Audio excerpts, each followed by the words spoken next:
Welcome back to Nayanshree classes and this is नयनश्री।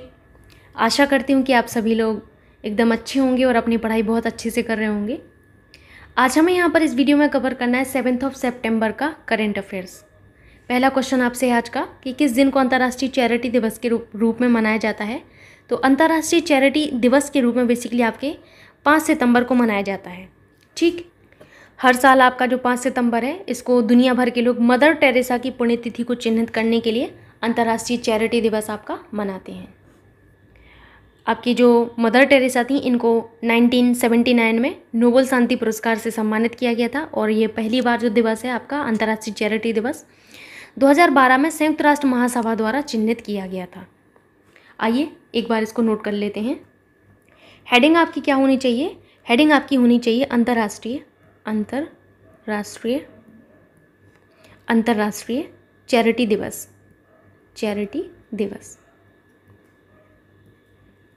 अब यहीं पर आपको डैश लगा के लिख लेना है। कब? तो 5 सितंबर को आपका ये सेलिब्रेट किया जाता है। ठीक, इस तरीके से आपकी हेडिंग होगी। फिर आपको पॉइंट्स में लिखना होता है, जैसे आप यूजुअली लिखते हैं उसी तरीके से लिखना है।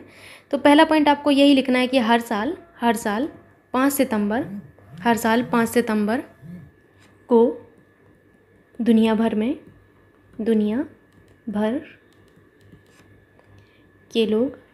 के लोग मदर टेरेसा, आपको ये याद रखना है कि चैरिटी दिवस आपका क्यों मनाया जाता है।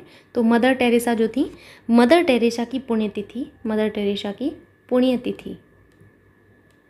पुण्यतिथि को चिन्हित करने के लिए, पुण्यतिथि लिखा हुआ है याद रखिएगा, पुण्यतिथि को चिन्हित करने के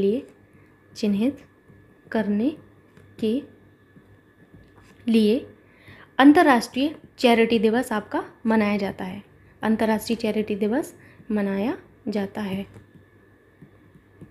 दूसरा पॉइंट आपको लिखना है, इसी में आगे आप लिखिएगा। सेकंड पॉइंट, पहली बार आपका ये जो दिवस है ये कब सेलिब्रेट किया गया था। तो इस दिन को पहली बार कब? 2012 में संयुक्त राष्ट्र महासभा द्वारा चिन्हित किया गया था। ठीक, संयुक्त राष्ट्र महासभा द्वारा चिन्हित किया गया था। और अगर आपसे पूछा जाए कि आपकी मदर टेरेसा को कब आपके नोबेल शांति पुरस्कार से सम्मानित किया गया, तो यहाँ पर आपको याद रखना है कब? 1979 में। ठीक है, इनको नोबेल शांति पुरस्कार से सम्मानित किया गया था। नोबेल शांति पुरस्कार से सम्मानित इनको किया गया था। अब यहाँ पर सितंबर के कुछ दिवस हैं जो आपको मैं रिवीजन एक बार करवा देती हूँ। शुरुआत हम करेंगे कब से? 2 सितंबर से। 2 सितंबर को हमने विश्व नारियल दिवस मनाया। कौन सा? विश्व नारियल दिवस मनाया। उसके बाद 5 सितंबर को कल हमने क्या मनाया था? परसों शिक्षक दिवस मनाया। और साथ ही साथ हमने 5 सितंबर को ही क्या मनाया? अंतर्राष्ट्रीय चैरिटी दिवस मनाया। याद रखिएगा, 2 दिवस आपने सेलिब्रेट किए। 8 सितंबर को हम क्या सेलिब्रेट करेंगे? विश्व साक्षरता दिवस हम सेलिब्रेट करेंगे। 8 सितंबर के बाद हम 14 सितंबर पर आ जाते हैं। इस दिन हमारा क्या होता है? हिंदी दिवस होता है। वेरी वेरी इंपॉर्टेंट, हिंदी दिवस। 15 सितंबर को होता है आपका राष्ट्रीय इंजीनियर दिवस। क्या होता है? राष्ट्रीय इंजीनियर दिवस आपका 15 सितंबर को होता है। उसके बाद 16 सितंबर को आपका होता है आपका विश्व ओजोन दिवस आपका होता है। कब? 16 सितंबर को होता है। ठीक है, 18 सितंबर को आपका क्या होता है? तो 18 सितंबर को विश्व बांस दिवस होता है। 18 के बाद आप 21 पर आ जाइए। 21 सितंबर को होता है अंतर्राष्ट्रीय शांति दिवस।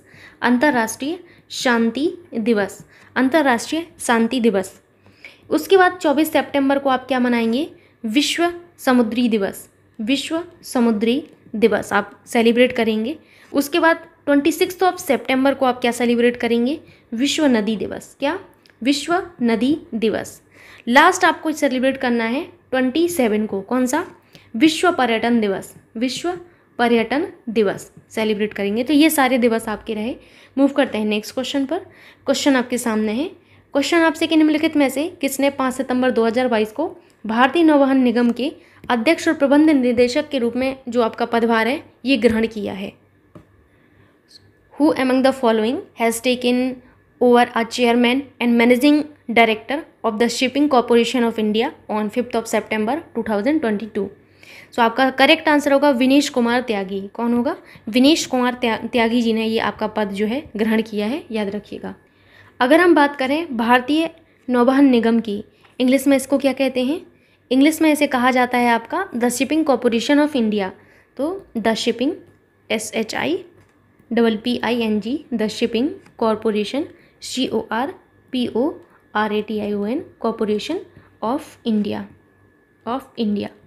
आपको बस इनके बारे में इतना याद रखना है कि इनकी स्थापना कब की गई थी। सो आपको लिख लेना है फाउंडेड व्हेन 2 अक्टूबर 1961।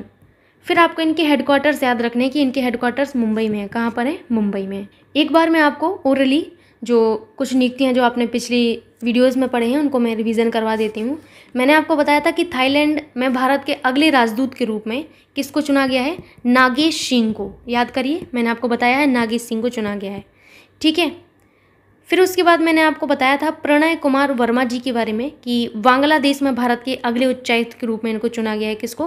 प्रणय कुमार वर्मा जी को। प्रणय कुमार वर्मा जी को, कुमार वर्मा। याद करिए, थोड़ा सा आपको सारी चीज़ें बताई गई हैं, कोई नया इसमें कुछ है नहीं, ठीक। मूव करते हैं अभी नेक्स्ट क्वेश्चन पर।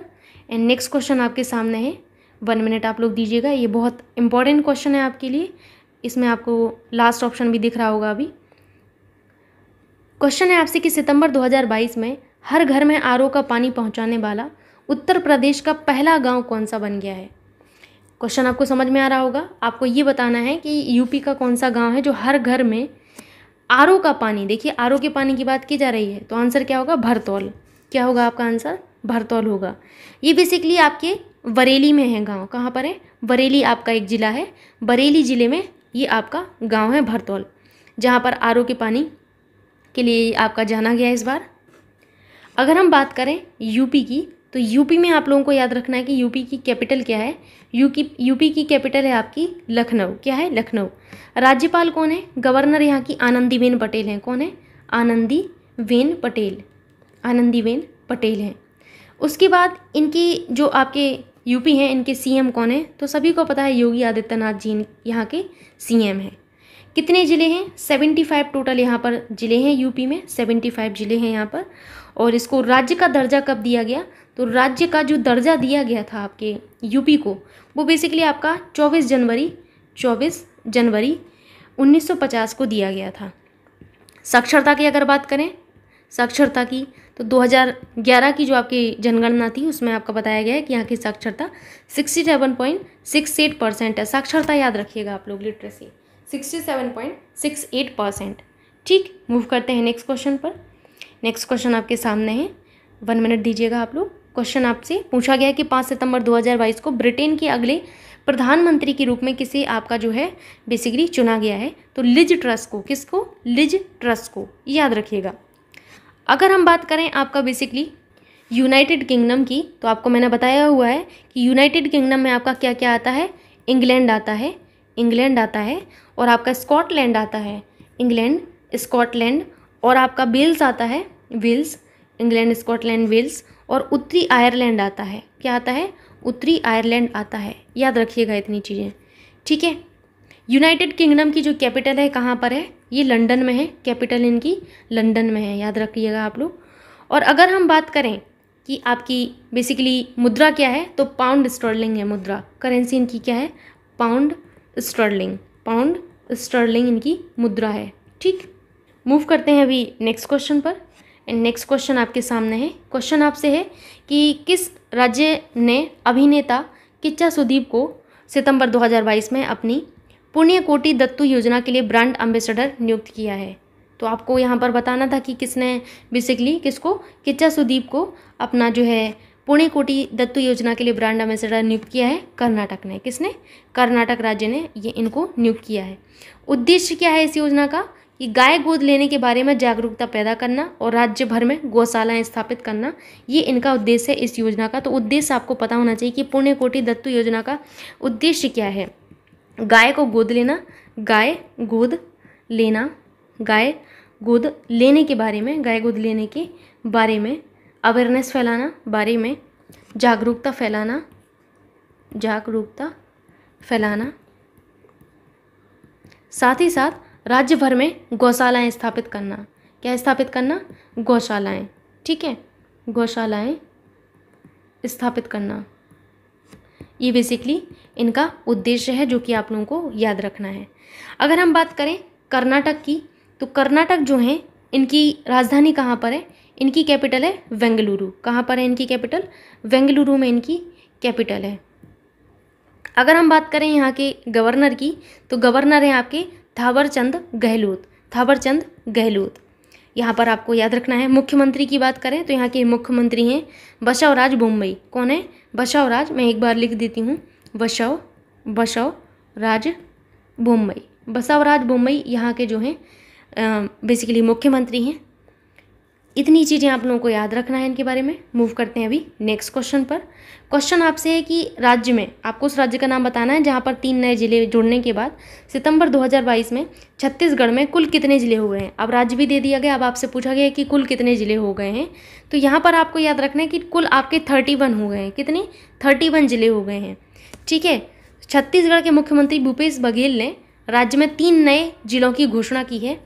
इनमें से देखिए आपके 29वां, 30वां और 31वां जिला यहाँ पर घोषित किया गया है। ये आपको याद रखना है। आपसे ये नहीं पूछा जाएगा 39वां कौन सा है, 29वां कौन सा है। खाली आपसे ये पूछ लिया जाएगा कि आपका बेसिकली कितने ज़िले जोड़े गए हैं और अब टोटल वर्तमान में कितने हो गए हैं। हो सकता है आपसे ज़िले का नाम पूछ ले, तो आपको बस इतना याद रखना है। अगर हम बात करें छत्तीसगढ़ की, तो छत्तीसगढ़ की जो कैपिटल है कहाँ पर है? रायपुर में है छत्तीसगढ़ की कैपिटल। उसके बाद अगर हम बात करें यहाँ के गवर्नर की, तो अनुसुईया आइके यहाँ की क्या है? गवर्नर है अनुसुईया आइके, अनुसुईया आइके। उसके बाद यहाँ के जो मुख्यमंत्री हैं वो भूपेश बघेल हैं। अभी मैंने आपको बताया है, भूपेश बघेल यहाँ के मुख्यमंत्री हैं। ठीक, इतनी चीज़ें आप लोगों को याद रखना है। आधिकारिक जो वृक्ष है छत्तीसगढ़ का वो क्या है? साल वृक्ष है, साल वृक्ष, याद रखिएगा। मूव करते हैं नेक्स्ट क्वेश्चन पर। नेक्स्ट क्वेश्चन आपसे है कि केंद्र सरकार ने राष्ट्रीय राजधानी दिल्ली में ऐतिहासिक राजपथ और सेंट्रल विस्टा लॉन का नाम बदलकर क्या करने का फैसला किया है। तो यहाँ पर आपको याद रखना है कर्तव्य पथ। क्या नाम बदलकर रखने की घोषणा की, मतलब जो फैसला किया है, कर्तव्य पथ इन्होंने जो है रखने का फैसला किया है, याद रखिएगा आप लोग। मूव करते हैं अभी नेक्स्ट क्वेश्चन पर। 1 मिनट आप लोग दीजिएगा। क्वेश्चन आपके सामने है, अभी आपको चारों ऑप्शन दिख जाएंगे, अब आपको दिख रहा होगा। क्वेश्चन है कि शिक्षक दिवस के अवसर पर प्रधानमंत्री नरेंद्र मोदी ने किस योजना की घोषणा की है। ये महत्वपूर्ण क्वेश्चन है। तो यहाँ पर आपको याद रखना है कि शिक्षक दिवस यानी कि 5 सितंबर के अवसर पर पीएम नरेंद्र मोदी जी ने पीएम श्री योजना की जो है घोषणा की है। किसकी? पीएम श्री योजना की इन्होंने घोषणा की है। पीएम श्री स्कूलों में शिक्षा प्रदान करने का एक आधुनिक, परिवर्तनकारी और समग्र तरीका होगा। बेसिकली आपको बस इतना ही याद रखना है। इसमें आपकी नवीनतम तकनीकें शामिल होगी पीएम श्री योजना के अंतर्गत, याद रखिएगा। इसमें नवीन तकनीकें शामिल होंगी, स्मार्ट क्लासरूम होंगे, खेल और अन्य जो नई टेक्नोलॉजी हैं इन सब पर ध्यान दिया जाएगा, इंफ्रास्ट्रक्चर पर ध्यान दिया जाएगा। ये बेसिकली कर्तव्य है। हमारे केंद्रीय शिक्षा मंत्री कौन है? तो हमारे धर्मेंद्र प्रधान जी जो हैं केंद्रीय शिक्षा मंत्री हैं। सो ये रहा आज का करंट अफेयर्स। आशा करती हूँ कि आपको आज का करंट अफेयर्स अच्छा लगा होगा। सो प्लीज़ एक लाइक, एक शेयर आप सभी की तरफ से बनता है। Thank you so much.